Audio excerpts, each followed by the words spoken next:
اعوذ باللہ من الشیطان الرجیم بسم اللہ الرحمن الرحیم۔ السلام علیکم عزیز دوستو آج کی اس ویڈیو میں ہم حضرت یوسف علیہ السلام کے قصے میں سے دوسرا حصہ بیان کریں گے۔ اگر آپ نے پہلا نہیں دیکھا تو ڈسکرپشن میں لنک ہے، آپ وہاں سے دیکھ سکتے ہیں۔ آپ سے ایک چھوٹی سی گزارش ہے کہ ہمارے چینل کو سبسکرائب کر لیجئے گا تاکہ آپ کو ایسی ہر ویڈیو روزانہ کے طور پہ ملتی رہے۔ دوستو جب حضرت یوسف علیہ السلام کو زلیخا ان عورتوں کے پاس لے کر آئی جنہیں اس نے دعوت دی تھی اور وہ انگلیاں کاٹ بیٹھی تھیں، تب حضرت یوسف علیہ السلام کو جب اس کا علم ہوا تو انہوں نے اللہ تعالیٰ سے دعا کی کہ اے اللہ تو ہی مجھ کو بچا سکتا ہے۔ اگر میں ان عورتوں کے فریب میں آ گیا تو میں جاہلوں میں سے ہو جاؤں گا، جاہل ہو جاؤں گا۔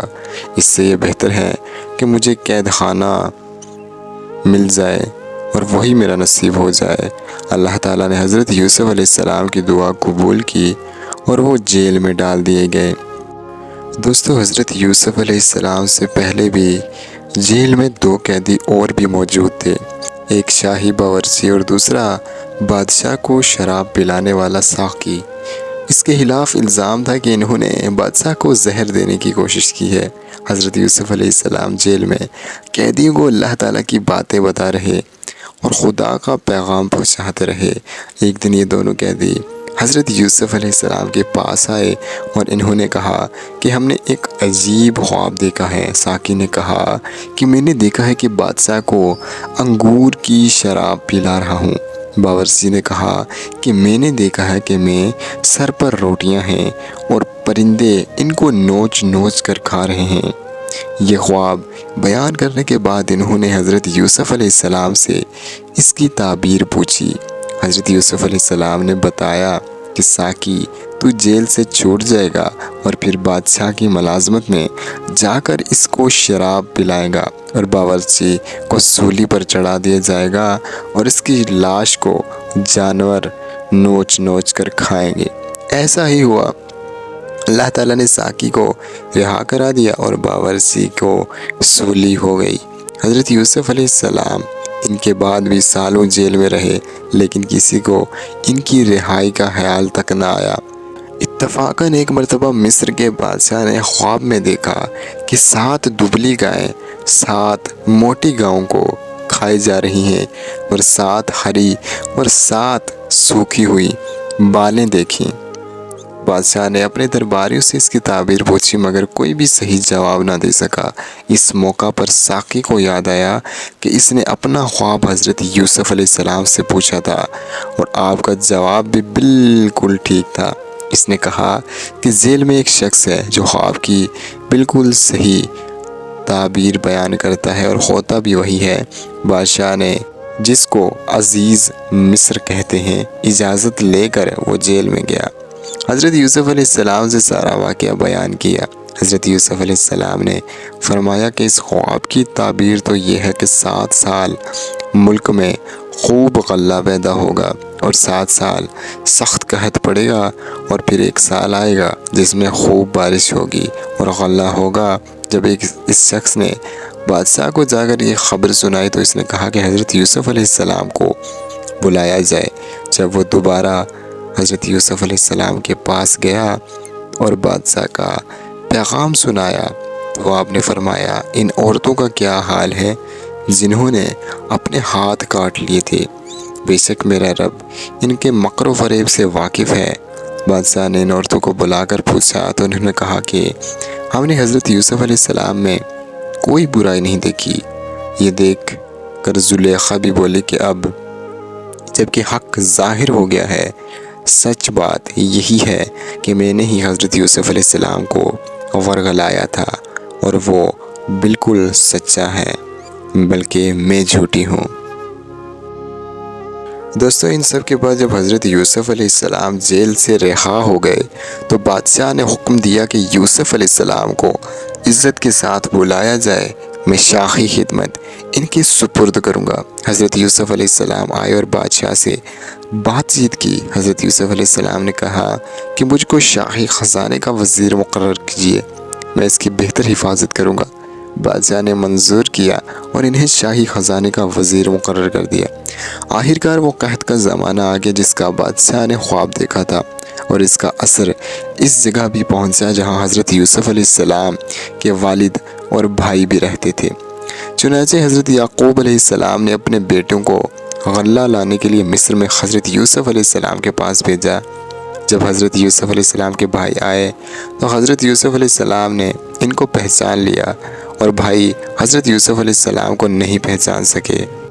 अलैहिस्सलाम ने इनको गल्ला दिया और कहा कि अगली दफ़ा आओ तो अपने दूसरे भाइयों को भी साथ लेकर आना, वरना मैं तुमको गल्ला नहीं दूंगा।